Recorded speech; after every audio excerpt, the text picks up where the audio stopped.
Hi guys, I'm coming at you from a tree in the backyard with Chloe. So I'm going to start chapter 9. All right, kid, go do your thing. If Anna had another nightmare, she didn't mention it when she woke up the next morning.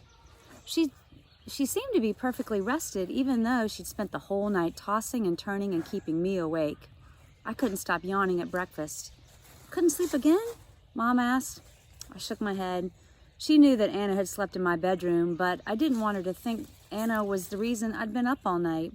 Otherwise, Mom might force Anna to sleep in her own room, and that seemed worse than missing sleep. I wish Mom would let me drink coffee, at least in emergencies like this. Before she could ask me any more questions, I excused myself from the table and went out to sit with Grandma Jeannie on the porch.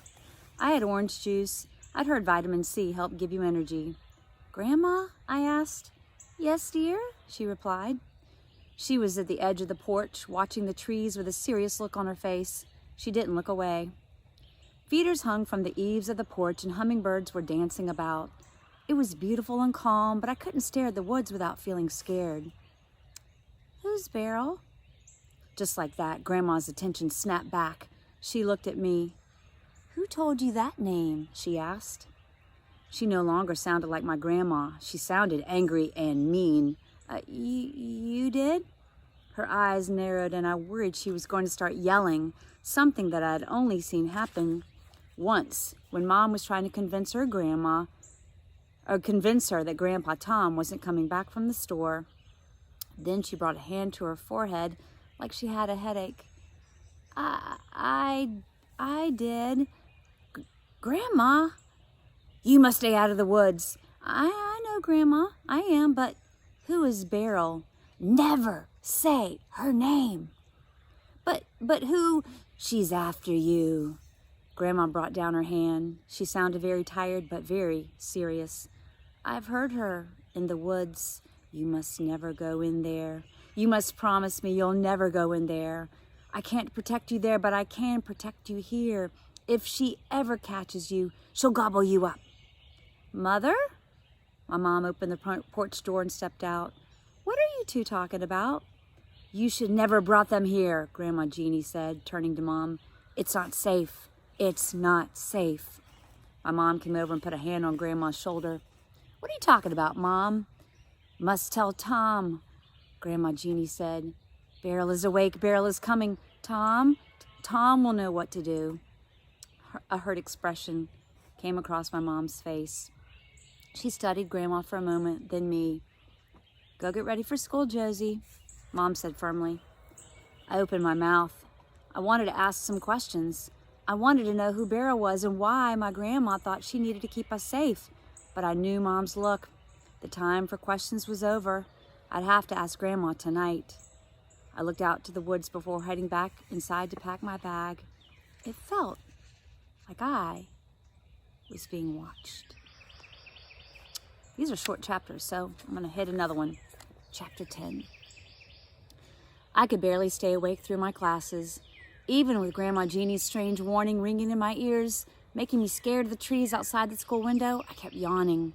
I didn't raise my hand for any questions. I couldn't even follow along when we were reading aloud, which turned out to be okay because the more I kept my head down, the less people seemed to stare at me. It was like they'd forgotten I'd existed, or else me being new wasn't so interesting anymore. Vanessa was waiting for me at lunch, though she didn't seem to have a tray. I set down my tray of gross food, some frost-burnt old lasagna beside her. I still hadn't figured out how to eat vegetarian here. Maybe once my mom settled in, I'd ask her to pack me a lunch. Well, I'm wondering, why can't the girl pack her own lunch? Until then, I was going to have to make do with a bag of chips that, according to the numbers at the bottom, had expired last month. How is the lunch here even legal? "I wouldn't eat any of that," Vanessa warned when I sat down. "How do you survive?" I asked. She smiled and pulled out her lunchbox.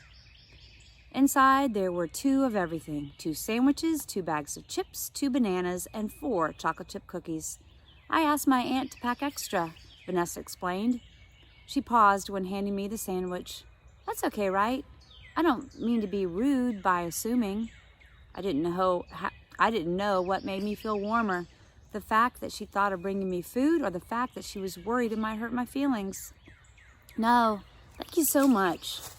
I felt myself blushing. I didn't think anyone would do anything that nice for me ever again.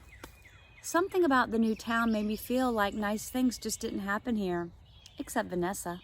She was the only good thing in this place. Vanessa smiled and began eating her own sandwich. It was cheese and a bunch of vegetables, and the cookies were definitely homemade. My aunt likes making food for people, she said, and she was so happy to hear I'd made a new friend. I heard her talking on the phone to one of her friends. She was worried I was never going to make friends here.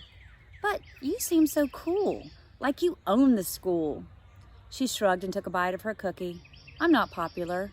People are just intimidated by me, so they leave me alone. You're the first person who feels like an equal, like we could really be friends. Her smile came back. I'm glad you moved here, Josie. It's been lonely. I couldn't tell her I was glad I'd moved too, because that would be lying, and I knew better than to do that. Where are you from? I asked instead, because I realized she knew everything about me and I knew nothing about her. She was the one who had asked all the questions yesterday. It was definitely the wrong thing to ask. Her smile disappeared and I immediately felt bad. She didn't answer. Instead, she changed the subject and started talking about the English homework from yesterday and how it was totally unfair that some of the teachers were already doing quizzes. I agreed.